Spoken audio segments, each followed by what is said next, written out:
el hombre de la ¿Qué hombre? 33. Qué hombre, qué tío. Ya nos han subestimado y lo siguen haciendo.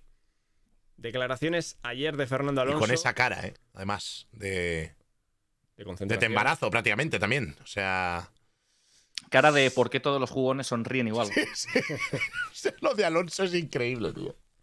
Vale. Sí, pero, joder, vaya declaraciones, ¿no? O sea, que diga esto también es muy de Alonso, ¿no? No, al fin y al cabo es lo que han tenido que vivir. Apostó por el proyecto cuando Aston Martin estaba séptimo. Sí, Han sí. estado subestimando el proyecto. Sí que es cierto. Y rajando. Con razones, digamos, porque nadie tenía información Sí. de cómo va a ser el coche de este año y tal, pensando en todos que... nos llevamos las manos a la cabeza cuando fichó por Aston Martin. O al menos Sí. dudamos, Porque- diciendo, ¿pero porque- qué hace?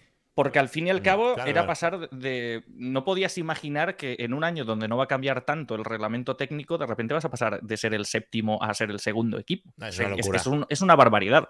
Entonces es de ahí que diga que les están subestimando, de que la han subestimado en el momento en el que fichó por el equipo, en el momento en el que llegó la pretemporada, y sí, va a ir muy bien, pero vamos a ver el resto de grandes premios, y ha sido... En cada gran premio siempre una sorpresa. En Bakú fue lo mismo. En Bakú estaban todos esperando, y yo personalmente, viendo Bakú, las rectas y la velocidad punta que alcanza el Aston Martin, yo pensaba, ya está, este es el gran premio donde nos llevamos un poco el golpe de realidad, ¿no? De que no va a poder brillar en todos los circuitos, porque cada uno puede ser un mundo, y de repente vemos que el peor resultado de esta temporada es una cuarta posición Nah, a es 8 increíble. décimas del tercer clasificado. Es increíble. que si esto es el circuito donde van mal, ¿qué puede pasar en los circuitos donde vayan bien, donde digan, ostras, sobre el papel, este circuito que está repleto de curvas lentas? Pues a saber, como puede ser Circuitos, Mónaco, que se habla mucho del con Gran Premio de Mónaco. con mucha carga aerodinámica. Sí, Ese sí. es el punto fuerte de Aston Martin, y si hay degradación, mejor aún. ¿Dónde va a flaquear más? Pues en circuitos como el de Bakú, y yo creo que también como el de Miami, ¿no? Eso te iba a La decir. carga aerodinámica tiende a ser más baja. Es verdad que en Miami, al tener más curvas enlazadas, sí que estaremos un nivel más por encima. Pero bueno, esa recta es lo que le hace polvo, ¿no, Víctor? Porque al fin y al cabo el Aston Martin es un coche que tiene muchísima resistencia al avance del aire, al contrario del Red Bull.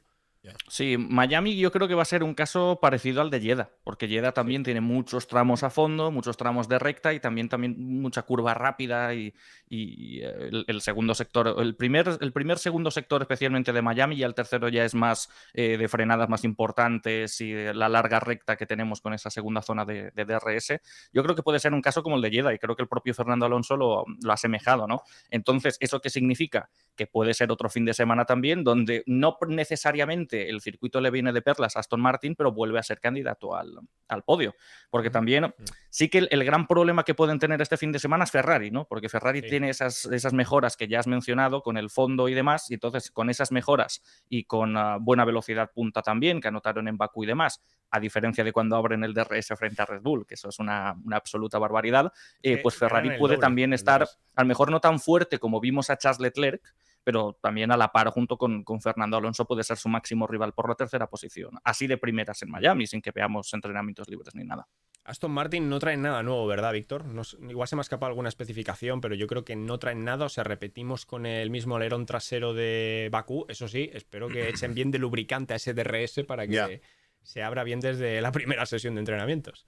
Sí, yo lo que vi por las imágenes de Albert es que gastaban prácticamente la misma configuración de alerón trasero para así, pues bueno, penalizar un poquito en esas curvas rápidas donde ya de por sí van bien, pero así compensan para cuando llegue el momento de la recta, porque al fin y al cabo tienen que pensar también en esos puntos de adelantamiento, en defenderse o en poder atacar luego si la carrera se lo permite. Porque aquí en Bakú, por ejemplo, pues lo tenían complicado también por los problemas del DRS, ¿no? Que había momentos que se abría y momentos que no. Espero que esté bien de lubricante. Yo creo que las grandes mejoras aquí van a llegar solamente en la zona media-baja. Se habla mucho de McLaren, de que estas curvas rápidas le pueden venir muy, pero que muy bien, y que como ya habían traído esas mejoras que anunciaban en pretemporada en Bakú, pues que se iban a poder notar más en Miami, que era un circuito que les venía mejor. Pero a partir de ahí, en la zona alta, yo creo que Mercedes y Aston Martin van a estar más o menos igual, y como mucho el que va a poder mejorar va a ser Ferrari, que esperemos que funcionen esas mejoras, porque si no ya...